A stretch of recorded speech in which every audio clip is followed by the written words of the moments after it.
Barangay Love Stories. Barangay Love Stories. May kasabihan na kung ano ang itinanim, yun din ang aanihin. Ibig sabihin, kapag masamang punla ang ibinao natin sa lupa, ay masamang kapalaran din ang sa atin ay darating. Ikaw ka barangay, naranasan mo na bang balikan ng mga kasalanan mo sa nakaraan? Dear Mama Mia, bago ko umpisahan ang kwento ko, pabati po muna ng isang mapagpalang katanghalian sa inyo at sa ating mga kabarangay na nakatune in sa Barangay Love Stories. Tawagin niyo na lamang ako sa pangalang Annie, 32 years old at nagtatrabaho bilang manager sa isang industrial company. Hindi po madali ang pinagdaanan ko para maabot ang posisyon kong ito, kaya naman sobrang proud talaga ako sa sarili ko. Sa bagay, hindi niyo ako masisisi dahil bata pa lang ay pangarap ko ng umasenso sa buhay. At natupad ko yun matapos kong makapagtapos ng pag-aaral sa tulong ng live-in partner kong si Macario o mas kilala sa alias niyang Makoy. 10 taon ang tanda sa akin ni Makoy, Mama Mia. Pero hindi po naging hadlang ang pagitan ng mga edad namin upang mahulog kami sa isa't isa. Nagkakilala kaming dalawa noong minsan akong namasukan sa ukay-ukay shop na pinapatakbo niya malapit lang din sa amin taong 2009. Bali pinasok ako doon ng tiyuhin kong si Q sa isang lumang senihan matapos kong lumawas mula sa Iloilo. Masasabi ko na naging masaya at kontento naman po ang pamamasukan ko sa shop ni Makoy, lalo na nung magkamabutihan na kaming dalawa.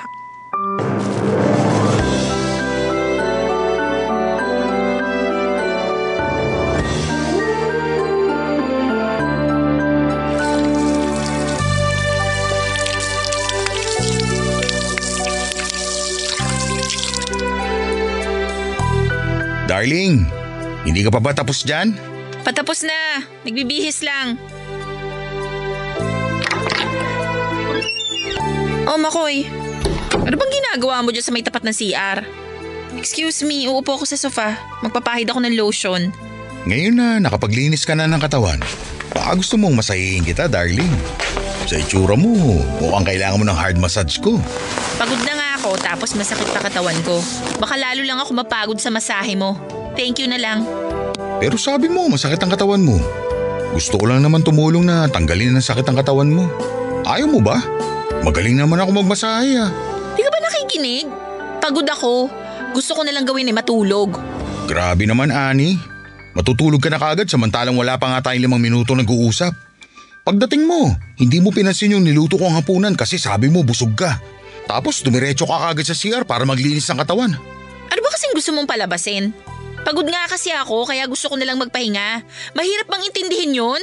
Makoy, ano ba yan? Parang sirampla ka naman eh. Ay, bakit ka ba nagagalit, Annie? Nagsasabi lang naman ako ng nararamdaman ko. Pwes wala kang karapatang sabihin yung nararamdaman mo dahil hindi nakakatuwa. Nakuha mo pa talagang mangulit samantalang hindi mo iniisip yung pagod ko sa pagtatrabaho?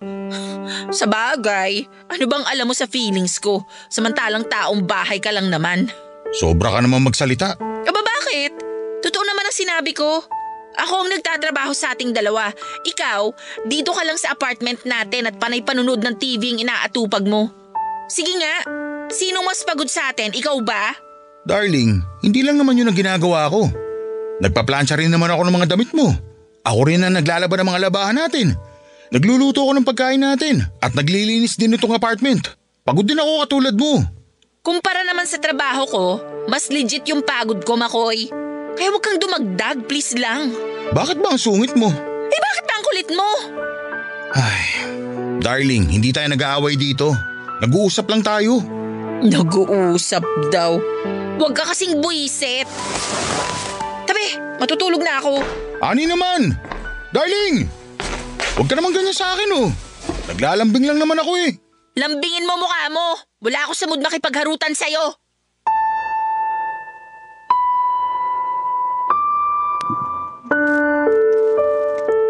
Mama Mia, bago ako pumunta sa Maynila, ay sinabi ko sa sarili ko na hindi pag-aasawa ang hanap ko dahil gusto ko pong magtrabaho para umasenso. High school lang kasi ang natapos ko noong nasa Iloilo pa lang ako dahil hindi na ako kayang pag-aralin ng mga magulang kong kapwa magsasaka. Kaya nang mabigyan ako ng chance ay sumama ako sa tiyuhin ko pabalik sa Cubao nang minsan siyang nagbakasyon sa amin sa probinsya. Alam po ni Makoy ang pangarap kong yun at matutupad lang yun kapag nakatuntong ako sa college at nakapagtapos. Kaya nga nang maging kami ay inalok ako ni Makoy kung gusto ko bang mag-aral sa college. Bagay na hindi ko naman tinanggihan. Moving forward, kinuha po ako ng kurso na may kinalaman sa financial management at nakapagtapos ako ng may karangalan. Tandang-tanda ko pa kung gaano ka-proud sa akin si Makoy nang umakyat ako sa entablado at i-dedicate sa kanya at sa parents ko ang medalya ko. Siya rin kasi ang gumastos para makaluwas si nanay at tatay mula sa Iloilo at maka-attend ng aking graduation. 24 years old ako nang magdesisyon kaming magsama ni Makoy sa iisang bubong. Bali ang siste ay nagrenta kami ng apartment sa 15th Avenue habang nagja-job hunting ako. Nang matanggap ako sa isang private company ay doon na po nagsimula ang pag-achieve ko sa tinatawag nilang corporate ladder. Nagkataon na ng mga panahong iyon ay palugi ng palugi ang negosyo ni Makoy hanggang sa tuluyan na po yung magsara. Simula noon ay nahirapan pong makabawi ang live-in partner ko at naging taong bahay na lang siya habang ako ay ang nagtatrabaho sa labas ng bahay.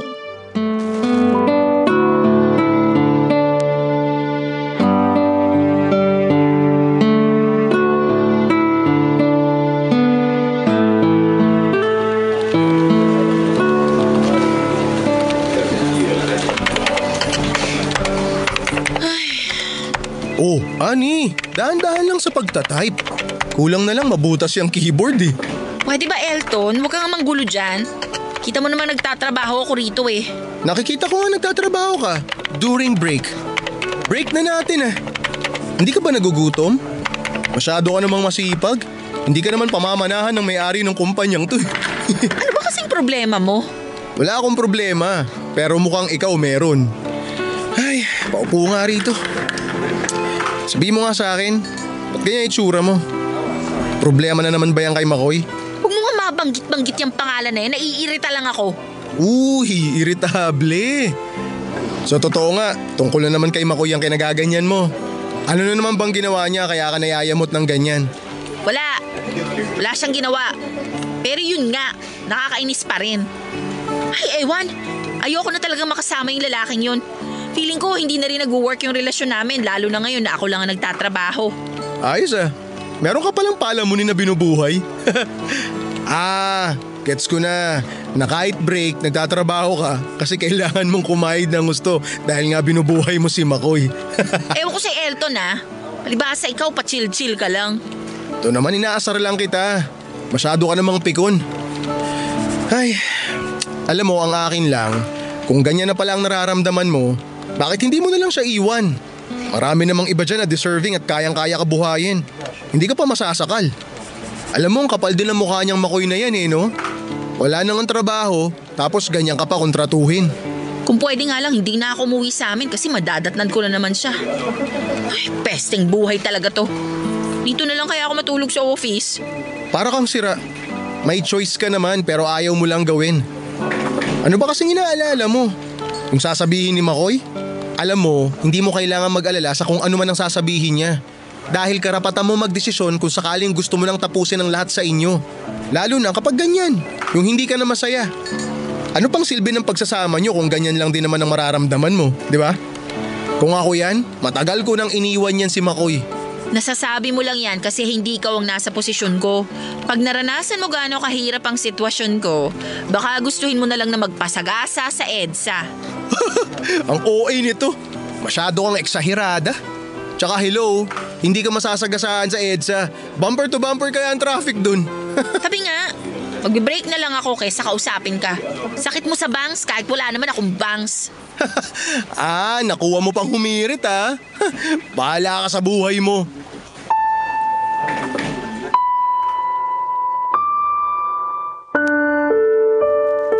Mama Mia, alam kong maraming magkabarangay natin ang magagalit sa akin. Pero masama po bang humiling na kahit minsan ay makahinga muna ako kay Makoy? Ang nangyayari kasi ay mas nagiging mahigpit siya sa akin na kung minsan ay daig niya pa ang mga magulang ko. Hanggat maaari ay gusto niyang ihatid sundo ako sa trabaho para makasiguro lang siya na wala akong ibang pupuntahan. Pakiramdam ko tuloy ay inaalisan niya ako ng kalayaan at karapatan, tapos gusto niya pang kontrolin ang buong buhay ko. Ganun na ganun po ang pakiramdam ko ng mga panahong yun na siyang pangunahing hinaing na naikukwento ko sa katrabaho kong si Elton. Mabuti na lang dahil nauunawaan naman niya ang sentimiento ko. Hindi nagtagal ay si Elton na nga ang naging go-to person ko sa tuwing may rants ako tungkol sa relasyon namin ni Makoy. That time ay pareho kami ng pinagdadaanan dahil nagkakalubuan din sila ng live-in partner niya. Kaya kung hindi ako ang nagkukwento, siya po ang naglalabas ng mga hinaing at reklamo niya tungkol sa nanay ng anak niya. Hindi nagtagal, Mama Mia, ay ang mababaw naming pagkakaibigan at magkatrabahong turingan ni Elton ay biglang nagbago. Nakita na lang kasi namin ang mga sarili namin na nahuhulog na kami sa isa't isa at doon namin napagkasunduan na magkaroon ng isang sikretong relasyon.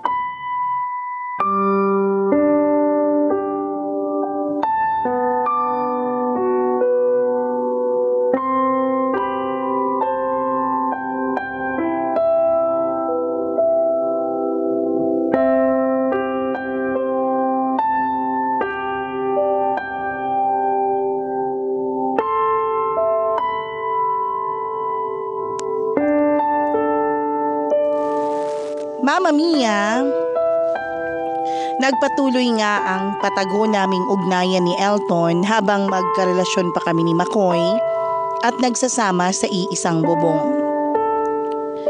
Para sa akin ay di hamak na mas interesanteng tao si Elton kumpara kay Makoy dahil siguro hindi nagkakalayo ang edad naming dalawa.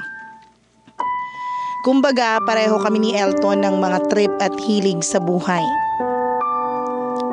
Mabait naman si Makoy pero dahil nga sa wala siyang pinagkakaabalahan, dumadalas ang pagiging aburido niya at sa akin niya nabubunto ng init ng kanyang ulo. Nagsawa na lang din ako sa kakamotivate sa kanya na maghanap ng pagkakaabalahan sa labas o sumubok magnegosyo at umasa na lang po sa akin ng tuluyan si Makoy. Napugpog na lang siguro ako, Mama Mia, at napagod. At inisip ko na ginagatasan na lang ako ng live-in partner ko.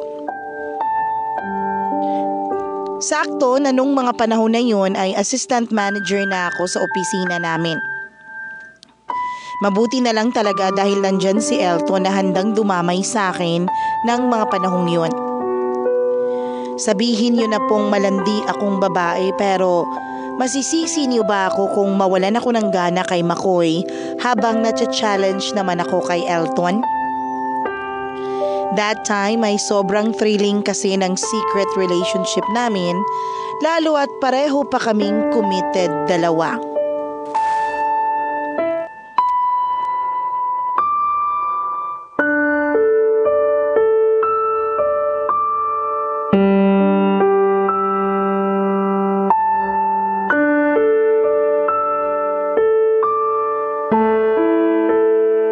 At saan ka naman pupunta, Ani? Weekend ngayon. Wala ka naman pasok sa opisina. Bakit bis na bis ka? Ano bang paki mo? Di ba ako pwedeng lumabas kasama ang mga barkada ko? Hindi naman sa ganun. Pinapayagan naman kita umalis kasama ang mga kaibigan mo. Pero darling, nangako ka na lalabas tayo ngayon, di ba? Kasi nga hindi na tayo nakakapag-date. Anniversary natin ngayon. Nakalimutan mo na ba? Pwede bang i-reschedule na lang natin kasi hindi ako makakapag-back out sa mga kaibigan ko. Pero una naman natin na pagkasunduan yung sa atin.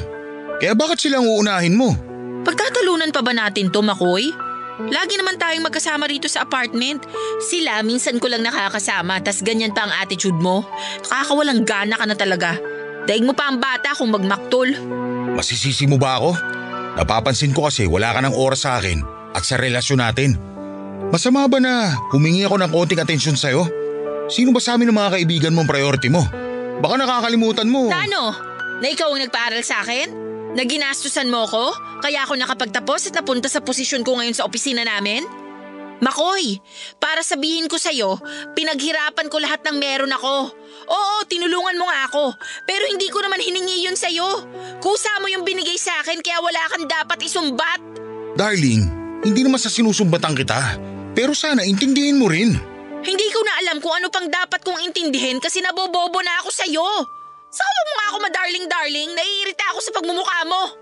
Sino bang mas matanda sa atin? Ikaw, di ba? Ibig sabihin, dapat mas mature ka mag-isip at kumilos. Pero bakit ang siste, ikaw pa ang immature sa atin? Hindi ka lang napagbigyan para ka ng bata kung magmaktol? Hoy, para sabihin ko sa'yo, ang pangit tignan ha. Tigilan mo yan. Sino kaya sa atin ang parang bata kung magmaktol? Ikaw tong kanina pa daldal ng daldal dyan, samantalang nakikipag-usap ako ng matino sa'yo. O kita mo na? Ang sarcastic mo na rin ngayon? Para sabihin ko sa'yo, ang ayos-ayos ng mood ko kanina pagkatapos kong maligo. Kaso, bigla ka na namang umepal dyan at nagtanong ng kung ano-ano. Ano ka ba rito? Mayordomo ng bahay natin? Bodyguard ko? Tatay ko? 28 years old na ako, Makoy. Hindi na ako bata. Ay, alam kong hindi ka na bata, pero... Kung wala ka nang sasabihing maganda, mauuna na ako sa'yo. Try mo kayong magpakabisi sa ibang bagay. Hindi yung ako ang inaabala mo. Kainis na kasi, araw-araw na lang. Oh, alis na ako. Huwag mo na akong ipagtabi ng pagkain mamaya dahil kakain na kami sa labas. Huwag mo na rin akong hintayin dahil malilate ako ng uwi. At please, huwag mo akong tatawagan dahil uuwi naman ako. Sige na.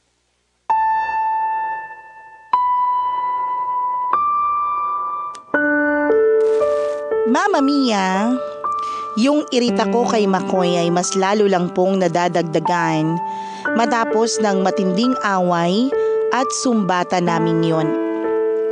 Kumbaga, meron siyang button na na-trigger sa loob ko, dahilan para tuluyan akong magalit sa kanya at mawala na ang lahat ng natitirang amor ko para sa kanya. Pagkatapos nga ng away namin yon ay hindi ako natulog sa apartment namin dahil sa halip ay tinawagan ko si Elton para makipagkita sa kanya pagkatapos naming lumabas ng aking mga kaibigan. That time ay humantong kami sa pag-check-in sa isang motel at doon ay may nangyari sa amin. Pinapatayan ko rin po ng phone si Makoy sa tuwing tumatawag siya sa akin. Kinabukasan, bago kami maghiwalay ng landas ni Elton, ay nag-usap kami ng masinsinan at napagkasunduan naming dalawa na hihiwalayan na namin ang aming mga live-in partners.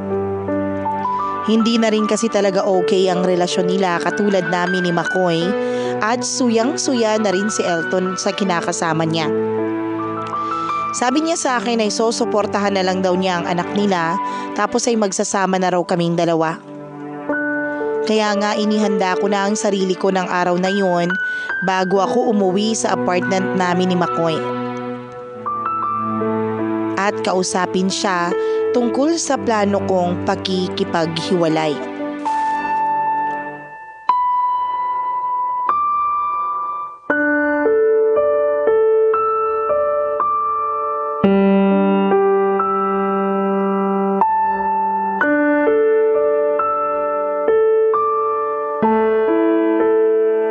I'm really sorry, Makoy, pero ayoko na. Tapusin na natin tong relasyon natin. Kung gusto mo sa balutan na ako ngayon din at aalis na ako dito sa apartment mo. Ano? Ani, ano ba pinagsasabi mo? Kagigising ko lang. Kararating mo lang tapos yan kagad ang bungad mo. Teka, saan ka ba natulog kagabi? Sabi mo gagabihin ka lang pero hindi ka na umuwi. Hinintay pa naman kita. Di ba sinabi ko naman sa'yo na wag mo na akong hintayin? Hindi ko na kasalanan kung kagigising mo lang at mukha kang puyat dyan. Hindi mo pa sinasagot ang tanong ko. Saan ka natulog kagabi? Sa mga kaibigan ko. Nagkasarapan kami ng inuman kaya hindi na ako umuwi. Mamaya mapahamak pa ako. Nagsasabi ka ba talaga ng totoo? Baka naman gawa-gawa mo lang yan. Ani, sinasabi ko sa'yo, hindi ako pinanganak kahapon. Ewan ko sa'yo, Makoy. Yung mga pagdududa mo ang dahilan kaya gusto ko nang matapos tayo. Ang sabihin mo, meron ka ng ibang kinalolokohan kaya gusto mo na akong iwanan. Kunwari ka pa na maikipagkita sa mga kaibigan mo, pero yung lalaki mo talaga kinita mo. Ha? Wala kang ebidensya kaya wag mo akong pagbibintangan ng ganyan. Wala akong ibang lalaki. Gusto ko lang makipaghiwalay sa'yo kasi sakal na ako sa pagsasama natin, Makoy. Bukod doon, hindi na rin kita mahal. Ani naman? I'm sorry pero yun na totoo. Pagod na akong makasama ka sa iisang bubong dahil pakiramdam ko, hindi na ako nag-grow. Ang bigat mo kasi dalhin lalo na ngayon na ako lang ang kumikita sa ating dalawa. Hanggang kailan mo ba plano maging taong bahay? Di ka naman baldado. Kaya mo namang magnegosyo ulit, ayaw mo lang subukan kasi sabi mo natatakot ka na baka malugi lang ulit kagaya nung nangyari sa'yo.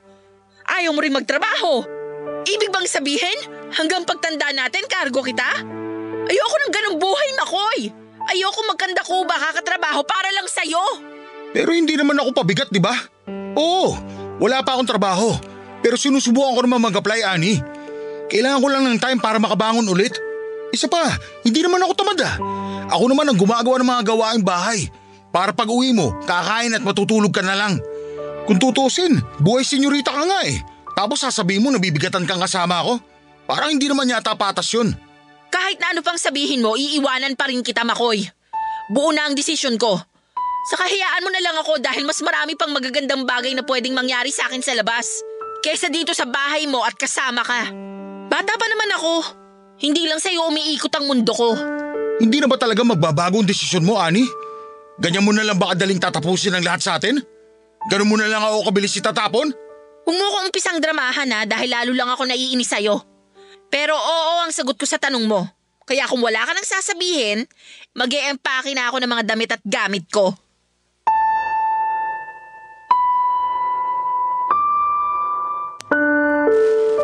Walang nagawa si Makoy sa kagustuhan kong magkipaghiwalay sa kanya, Mama Mia. Sa halip ay tinanggap na lang niya ang naging desisyon ko. Naging bingi ako sa pakiusap at paghingi niya ng tawad ng mga panahong yun dahil para sa akin ay panahon na para maghiwalay kaming dalawa ng landas. Oo, grateful ako dahil tinulungan niya akong makatungtong sa college at makagraduate. Pero the rest naman ng kung anong meron ako ngayon ay pinaghirapan ko. Hindi ko kasalanan kung napag-iwanan ko na siya. After kong mag-impake ng mga damit at gamit ko, ay nag-check-in ako sa isang hotel tapos tinawagan ko si Elton at pinapunta doon. Nakipaghiwalay na rin daw siya sa kinakasama niya. Ibig sabihin, malaya na kaming magagawa ang lahat ng gusto namin. Nang gabi niyon ay nag-celebrate kami, Mama Mia. At kinabukasan ay plinano namin kung ano at paano ang magiging setup naming dalawa. At doon namin napagkasunduan na mangupahan para magkapagsimula na kami ng bagong buhay nang kaming dalawa na lang ang magkasama. Nang magsimula kaming tumira ni Elton sa iisang bubong, Mama Mia, ay doon talaga ako nakaramdam ng totoong saya at tunay na relasyon. Yung huling mga taon kasi nakasama ko si Makoy ay sobrang sakal na ako sa kanya dahil sa pagiging masyado niyang controlling. Sabayan mo pa ng pagiging seloso at alagain niya kahit na mas matanda siya sa akin. Sabi ko sa sarili ko, ayoko ng ganoong klase ng buhay Kaya mabuti na lang at hindi ako nabubuntis ni Makoy. Alam kong may problema si Makoy kaya kahit ilang beses na may mangyari sa amin ay hindi pa rin talaga kami magkakaanak. Kabaliktaran naman noon nang magsimula kaming magsama ni Elton dahil makaraan lang ng isang buwan ay nabuntis na niya ako. Nang malaman po ni Elton na magkakaanak na kami ay sobrang saya po niya. Mas naging matibay din po ang aming samahan at nagsimula kaming mangarap na balang araw ay bubuo kami ng pamilya. Kaso makalipas ang ilang linggo, Mama Mia, ay nalaglag ang bata sa sinapupunan ko. Tapos pagkaraan naman ng ilang araw ay nagpakita ulit sa akin si Makoy para kulitin ako na bumalik sa piling niya. Doon ko na po sinabi sa kanya na meron na po akong bagong kinakasama kaya hinding-hindi na kami magkakabalikan pa. May isang beses na sinundan pala niya ako sa apartment namin ni Elton para mapatunayan kung nagsasabi ako ng totoo. At doon po ay nagpang-abot silang dalawa ni Elton sa apartment.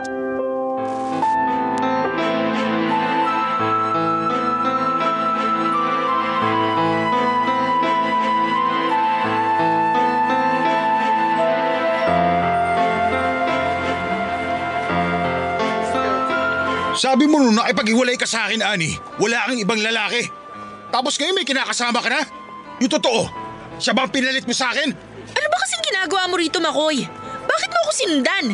Hindi mo ba sinasagot ang tanong ko? Oo ang sagot ko. May iba na akong mahal at si Elton yon. Masaya ka na ba? Pwede ka na bang umalis ng payapa sa lugar namin? Kasi pag nanggulo ka pa, ipapabarangay na kita. Napakasama mo! Wala kang konsensya! Minahal kita pero bakit ganito lang ang ginawa mo sa akin? Alam mo ba na walang gabi simula nung iniwan mo ako na hindi ko sinisiya sarili ko dahil baka masyado na kitang nasasakal o hindi ako naging mabuti partner sa'yo kahit ginagawa ko naman na makakaya ko, Ani? Yun naman pala, meron ka ng iba at ito nga yung hayop na yun! Makoy! Ano ba? Huwag mo akong awatin, Ani! Tudurugin ko yung mukha ng hayop na yan! Elton, ayos ka lang ba? Anong ayos? Tingnan mo nga, dumudugo tong ilong ko. Ito ba yung ayos? Hoy, kapal na mukha mo ah. Talagang pumunta ka rito sa tapat ng bahay namin para mag-iskandalo ng ganyan? Ha? Tapos nakuha mo pa akong saktan? Ano sa tingin mo? Hindi ako gaganti sa'yo? Ha? Elton, tama na! Makoy, ano ba? Makoy, huwag mo siyang sipain! Umalis ka na lang kasi! Hindi ako aalis dito na hindi ka kasama, Ani. Please, ako na lang ang piliin mo. Iwan mo na ang lalaking yan dahil mukhang hindi naman siya seryoso sa'yo. Nga pala, may magandang balita ako. Nakahanap na ako ng trabaho. Pinasok ako ng kumpare ko doon sa pabrika nila. Kikita na ako ng pera, Ani. Kaya na ulit kitang buhayin. Pakiusap, balikan mo na ulit ako. Ganyan ka na ba talaga kadesperado? Bakit? Si Ani na lang ba ang babae sa mundo? Kaya daig mo pa ang aso kung makahabol ka sa kanya? Ano bang magagawa mo kung ayaw na nga sa'yo ng tao? Sobrang bobo mo ba? Kaya hindi ka makaintindi kahit Tagalog naman yung usapan ninyo? Elton, tumigil ka na! Mas pinapalala mo lang ang sitwasyon. Hindi ka nakakatulong. Anong mas pinalalala ko? Yang baliw na ex mo ang pagsabihan mo, hindi ako. Nakita mo ba yung ginawa niya? Sumugod siya rito tapos sinaktan niya ako. Baka walang yan. Hoy, Gonggong! Bibilang ako ng 3. Kapag hindi ka pa umalis dito sa lugar namin, tatawag na ako ng pulis. Kakasuhan kita! Sisiguraduhin ko mabubulo ka sa bilangguan! Kapal na mukha mong hayop ka! Umalis ka na lang kasi para wala nang gulo. Makoy, pabayaan mo na lang kami dahil si Elton na ang mahal ko. Tanggapin mo na lang tapos mag-move on ka na. Kakarmahin ka rin, Ani. Kayo ng lalaking yan. Babalik din sa inyo ang masamang punla na itinanim ninyo.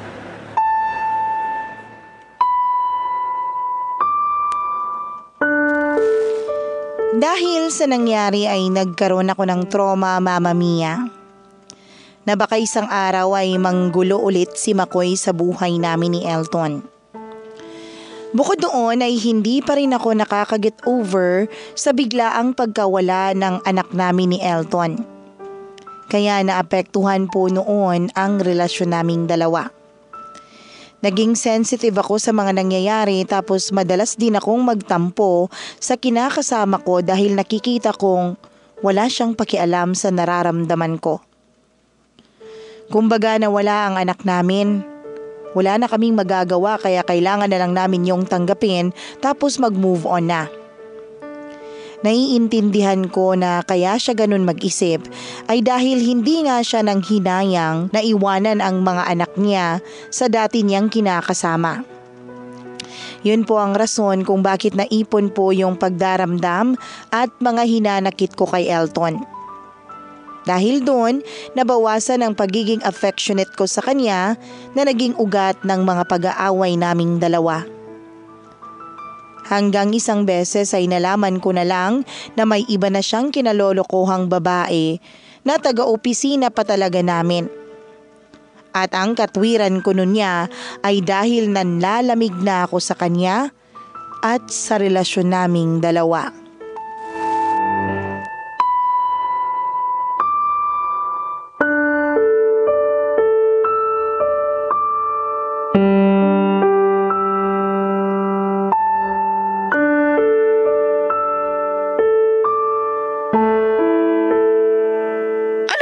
Mo sa akin? Hindi ko malalaman ang kahayupan mo? Ang kapalti naman ang mukha mong makipaglandian sa ibang babae at doon pa talaga sa mismong opisina natin? Wala ka na ba talagang hiya, Elton? Huwag ka nga sigaw na sigaw, naririnig naman kita eh. Tsaka ang OA mo. Anong kahayupan ang sinasabi mo? Anong nakikipaglandian ka dyan? Masyado ka mapagbintang. Galing mo gumawa ng kwento. Aray! Bakit mo ako binatukan? Ikaw, Ani, namumuro ka na sa akin ha? Porke nagtitimpi ako sa'yo, hindi ibig sabihin hindi kita papatulan. Kaya ako nananawa sa'yo eh. Kasi ganyan ang ugali mo, bulok, nakakairita ka. O edi sa bibig mo na rin mismo nang galing na nagsasawa ka na sa akin. Kaya ayun, nakuha mo ng lumande samantalang tayo ang magkarelasyon. Malandi na ako malandi. Pero ganito ka rin naman nun di ba? Nung kayo pa ni Makoy, tapos sinasabay mo ako sa kanya. Di ba? O ngayon, sa ating dalawa sino malandi? Ano ka mo? Ulitin mo nga yung sinabi mo? Ulitin yung sinabi mo dyan. Huwag ka nga magbingi-bingihan. Tinatulan mo nga ako habang kayo pa eh. Tapos ang kapal na mukha mo nasabihan ako ng malandi. Para lang sabihin ko sa'yo, pareho lang tayong malandi. Tsaka sino bang hindi maghahanap ng iba kung ganyan yung ugali mo? Nakakakurta. Napakawalang hiya mong tao, Elton. Akala ko pa naman iba ka pero mas masahol ka pa pala sa demonyo. Hoy, huwag ka nga magmalinis. Pareho lang tayong demonyo rito. Alam mo, sa totoo lang, Ani, nitong mga nakaraan, napag-isip-isip ko na hindi pala ikaw yung babae na gusto kong makasama habang buhay. Kaya bakit pa natin patatagalin to? Bakit pa tayo magsasama sa isang bubong? Tapusin na lang natin ang lahat. Di ba? Para pareho tayo magkaroon ng peace of mind. Maghiwalay na tayo. Nasusuya na ako sa pagmumukha at ugali mo eh. Elton naman, huwag mo naman gawin sa akin to. Huwag mo naman akong iwanan Kailangan kita, please. Sorry kung nakapagsalita ako ng hindi maganda sa'yo. Ay, naku naman, wag mo nga akong daanin sa kadramahan mo. Di nauubra sa akin yan. Ayaw na kita makita o ni makasama. Naiintindihan mo? Tapos na tayo. Kaya ngayon, umalis ka na sa bahay ko. Hala, saan ako pupunta?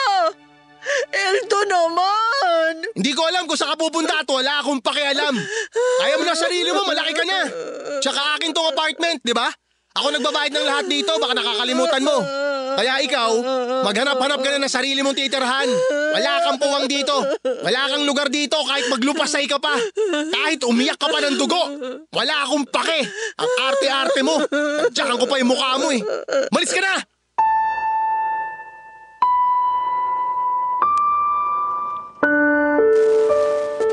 Mama Mia, wala na akong nagawa nang ipagtabuyan ako ni Elton sa apartment namin.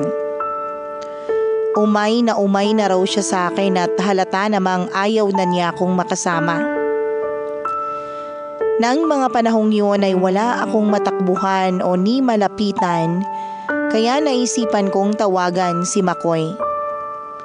Pumayag po siyang makipagkita sa akin sa isang fast food at doon ko iniyak sa kanya ang lahat. Dinamayan po ako ng lalaking minsan kong sinaktan kahit na may hinanakit pa rin siya sa akin. Pero hindi po yun nagtagal dahil kinailangan na niyang umalis, kesyo hinahanap na siya ng nooy babaeng karelasyon niya at babaeng ipinalit niya sa akin. Aaminin ko, Mama Mia, na nasaktan ako na makitang meron ng ibang babaeng nagpapasaya kay Makoy.